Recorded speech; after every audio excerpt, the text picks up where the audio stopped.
Welcome, you're watching Vox News, your daily evening news with Rita Kamkumo. Our headlines today: Equatorial Guinea demands the departure of the World Health Organization's envoy accused of inflating COVID-19 data. President Muhammadu Buhari backs the head of the African Development Bank in his re-election, despite Washington's demands. South African justice orders the government to review some of the lockdown measures adopted to combat coronavirus.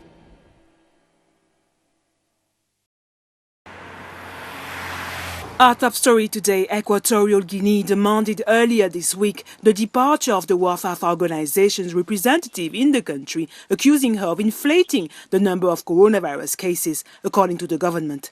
The authorities asked the Regional Bureau for Africa of the organization to dismiss Dr. Trifoni Nkurunziza and to ensure her immediate departure from Malabo. On Friday, Prime Minister Pasquale Obama Aswe accused Mrs. Nkurunziza in front of the Senate of, quote, falsifying the data of people contaminated, unquote, by COVID-19.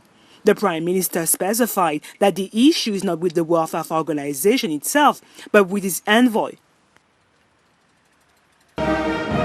Nigerian President Muhammadu Buhari announced on Tuesday that he will fully support the re-election of the head of the African Development Bank, Akinwumi Adesina, despite Washington demands for the opening of an independent investigation following corruption accusations brought against him.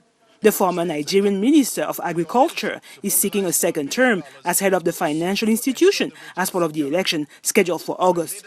A statement issued by the Nigerian presidency said that, quote, President Buhari pledged that Nigeria would work with all other African Development Bank officials and shareholders to allow Dr. Adesina to be elected for a second term based on his record, unquote. Mr. Adesina, in office since 2015, had previously been exonerated by the bank's ethics committee following accusations of unethical behavior, personal enrichment and favoritism made by whistleblowers. In South Africa, a Pretoria judge ordered the government on Tuesday to review some of the lockdown measures implemented against the spread of coronavirus, calling them unconstitutional and invalid.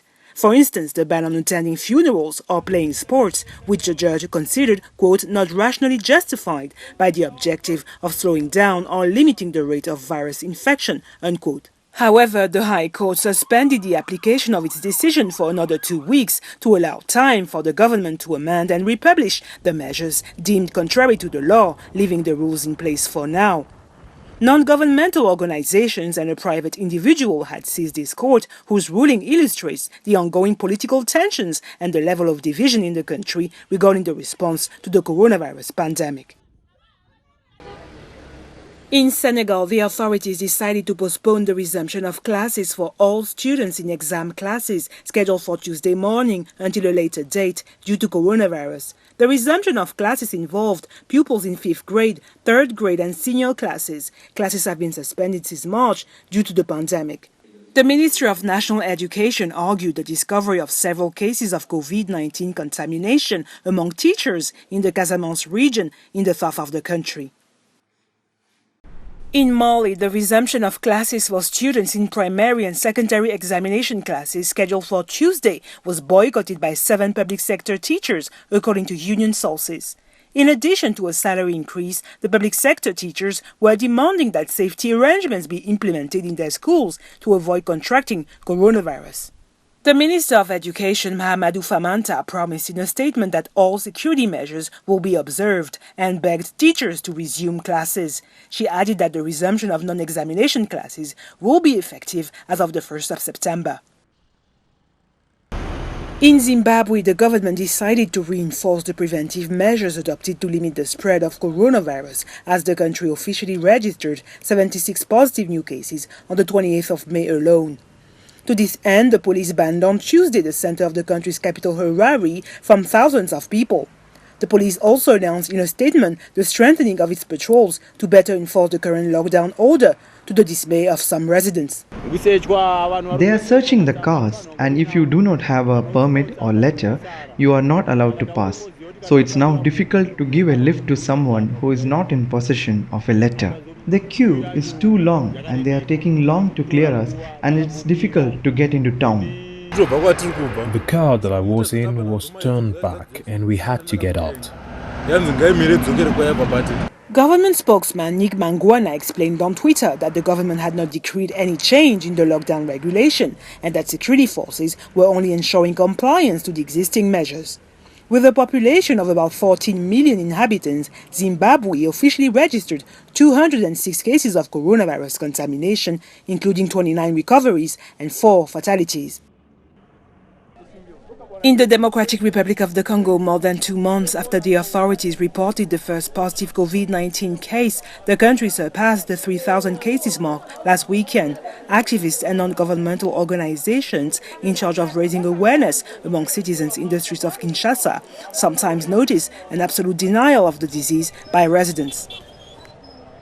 The business no longer works. I have become a wood seller. There is no income and we are living in serious hardship, and now we are told that the disease is in this country. But we don't see the disease here. Where are the coronavirus bodies? Let the authorities be vigilant.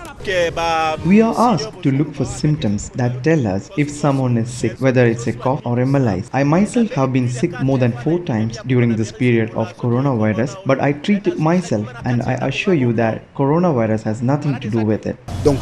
Everything suggests that this pandemic does not exist here in the Congo, that the authorities are acting in such a way as to bring in funds from external partners. That is what is being said. Yet the disease is among us. It is killing people, it is continuing to spread, and the challenge is indeed to eradicate these doubts that are being nurtured among our population.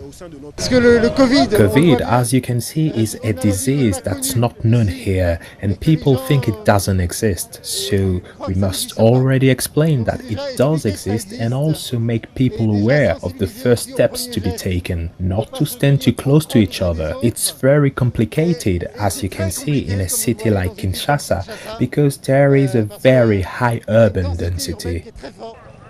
The Congolese authorities opened the voluntary screening center in Kinshasa to detect more cases. The capital city has become the epicenter of the disease with nearly 2,800 cases. The country of 84 million inhabitants has officially registered 3,325 cases of contamination since the beginning of the outbreak.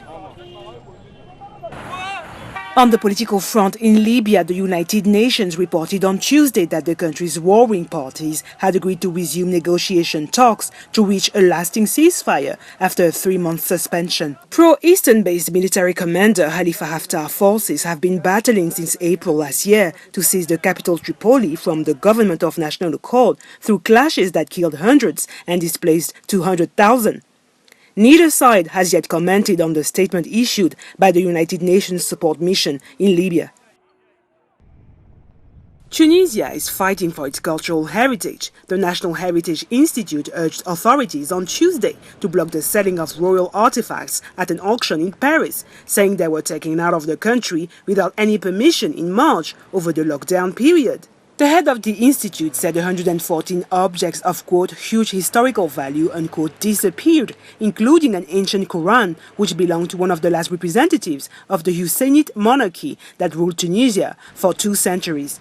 The artifacts are due to be sold online on the 11th of June during an auction organized by the French Couteau-Bégaré auction house. The authorities have opened an investigation. The National Heritage Institute, which only found out last Sunday that the objects had left the country, also intends to submit an official complaint to the state prosecutor.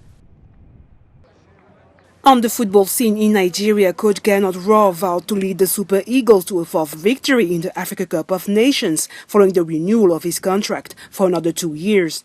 Coach Rohr announced on Monday that he had made sacrifices on his new contract, including a pay cut, to witness the team that he said he built achieve wonders following last year's Africa Cup in Egypt, where the team ranked 3rd. Nigeria is currently leading its qualification group for the 2021 edition after winning its first 2 matches against Benin and Lesotho.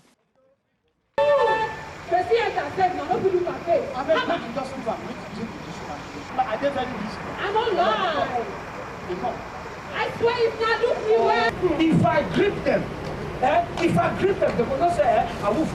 Finally, in Nigeria, hundreds of residents packed to a drive-in theater show in the country's capital, Abuja, over the weekend to enjoy a live performance. You can stay and listen in your car because we are on the head mic. You know, it took some technology to put it through, but to the glory of God, you could see that today we have a whole lot of Abuja people coming out here. There's a great luck here now. A lot of cars, more than 200 cars came in here today to see Gripam, you know, and they're excited. You know, it was a great show, and I'm happy. And I'm privileged to use Olorotimi's masterclass, Gripam, a comedy, to pioneer, to kickstart, to start the first ever drive-in theater in Nigerian commercial theater industry. It's a great feeling. The country's famous movie industry had to suspend film production over the lockdown period. As a result, drive-in screens have seen a rise in popularity amid the coronavirus pandemic. However, spectators know they must remain vigilant and observe safety measures. Of course, we know we cannot gather, so the organizers of the show today have decided that we could do a drive-in theater where we have to watch the theater performances in our cars. I just stepped. And the slogan is the show must go on, COVID-19 or no COVID-19. And like I shared earlier, as creative natives, it is our job to create a new normal. And it's a lockdown, but our creativity is not knocked down. Restrictions on movie production in the country were eased on Monday, allowing the cameras of Nollywood, one of the world's largest film industry, to roll again. That's it for today. Thank you for watching Vox News.